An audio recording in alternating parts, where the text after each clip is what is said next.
Waterfest with the Trust Chairman in the middle, Brian Porton, the then Mayor of Reading, who entered into the festivities by getting a hat from the Balloon Man.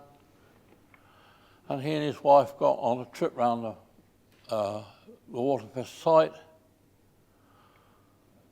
I'm not quite sure I put that one in there. Townley Lock. We did, in fact, two locks, as you can see. This is the one nearest to us is the old lock. They built a new lock above it, but there used to be an enormous amount of trees growing from the banks on either side, and we had to clear the trees off there. Now, it's not all work. We've done various trips to various places. Many of them are canal oriented, but not always. We had a trip on the Thames barge. That's the Thames barge going through a lock at Portsmouth. That is the Trust-run information centre and cafe at Aldermaston in the days when it was run by volunteers. Sorry? Wendy Pike.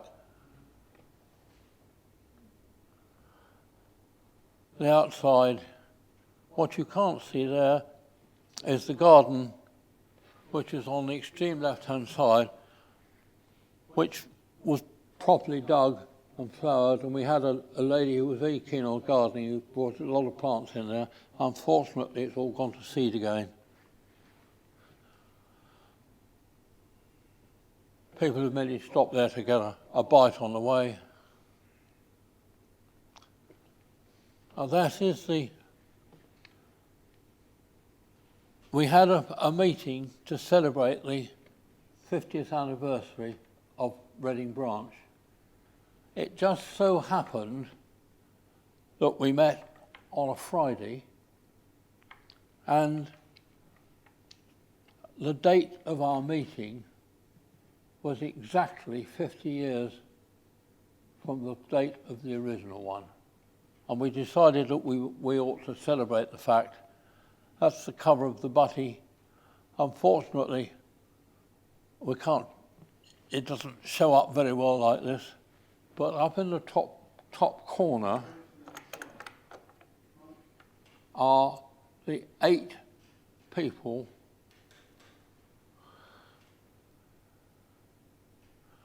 who were at the very first meeting. That lady is Celia, who was a small child collecting signatures 50 years previously, now married to the son of Hutchings, who was the secretary at that time. No, that's his daughter. Sorry? Celia is Dennis's daughter. She wasn't married to his son. No. No. Sorry, she married the son of Dennis's son. No. That was Dennis's daughter. The daughter. Dennis's daughter. Sorry, yeah, that's her. Beg your pardon, his son-in-law is not related. Now, 30 years ago, the government was trying to cut VW's money, and there was a lot of protest. We organised a fleet from Burfield to come down, and it poured with rain. Absolutely poured. Now, you're not allowed to photograph inside the Oracle. So they had the bright idea that the BBC cameraman would come on our boat and go through the middle of the Oracle and could take pictures, because he wasn't in the Oracle at all. He was on the river. Well, it was a bright idea, but unfortunately he didn't waterproof the camera very well, and he filled his camera with water. ITV, who were there, did go through and cheated and took some pictures walking through in the sun, and they got the pictures instead of the water. This is the actual protest setting.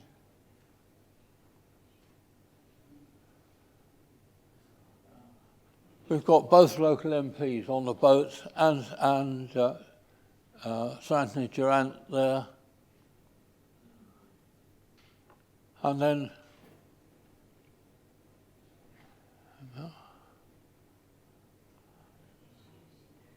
later on there was flooding in Reading on the Kennet, and Bright Boy brought his boat down and somehow managed to get it into County Lock. Quite how he did that, I don't know. But he couldn't get it out. There was water coming over the top gate and water coming over the bottom gate. And he spent, I think, 14 days locked in County Lock. And then 2 years ago, some more boats came up through the Oracle and couldn't get into County Lock because the lock was completely flooded there, so they had to wait outside. In fact, there were 3 boats there, and there were 2 more came up. There were 5 boats. Thank goodness no more came up. What I was afraid of was that a boat would come up, couldn't find anywhere to moor. They were moored on a little bit of bank that there was, and then some fool would try and turn round. And if he tried to turn round below the weir, the chances are that he wouldn't get away with it, and the boat would sink. It was very nasty, the water there.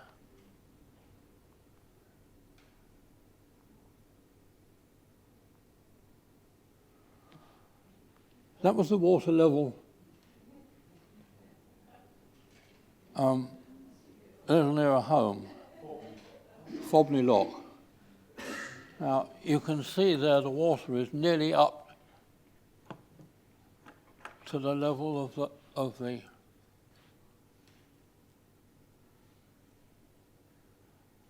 that rail there is about 12 inches above the water, and the water level should be at least 2 foot down from there.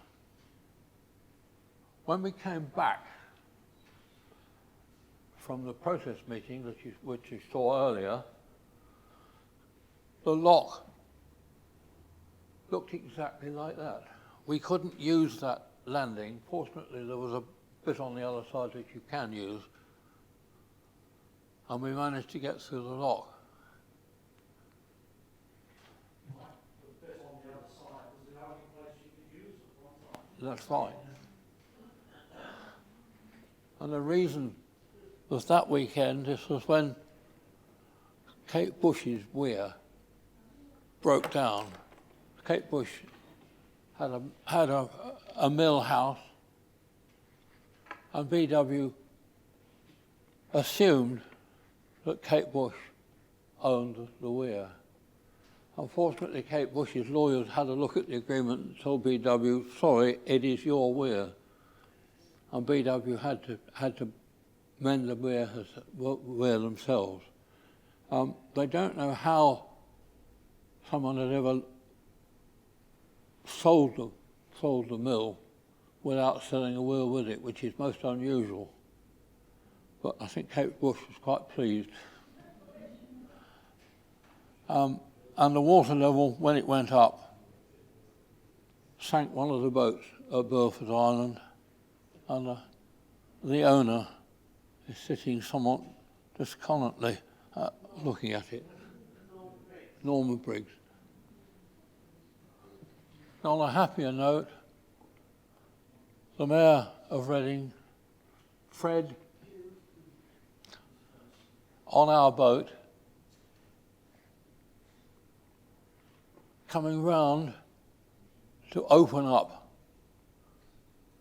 And the lady with the fair hair is from Reading Council, who's provided the council flag, the blue flag you can see.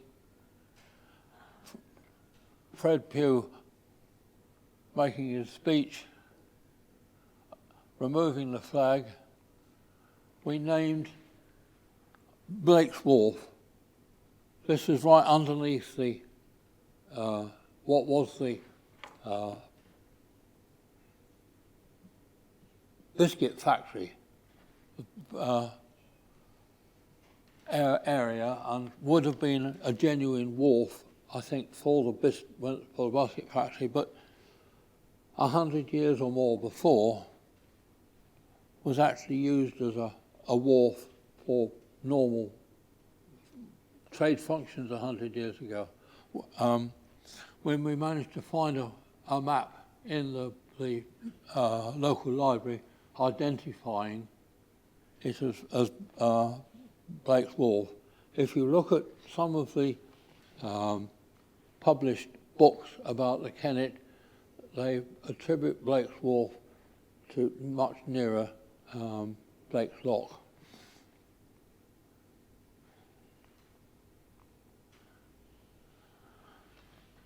He's also awarding the prize to the best turned out boat,